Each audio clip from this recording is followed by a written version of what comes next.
try not to, don't cut the box open. We're going to save this box in case you have to ever send it back for maintenance in the future. What you want to do is store this somewhere where you can cut the box at the tape seams and then lay it down so it doesn't take up so much room.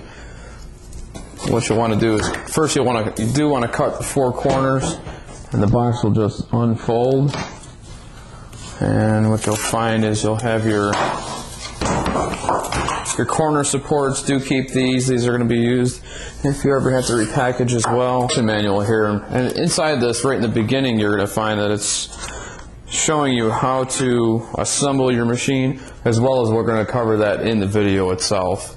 So what you want to do is take this part off like this, and you just put this to the side, because basically what we have in here is the hoops and whatnot, and your sides will just roll right out just like this, and you're going to have your thread tree on each side of the packing.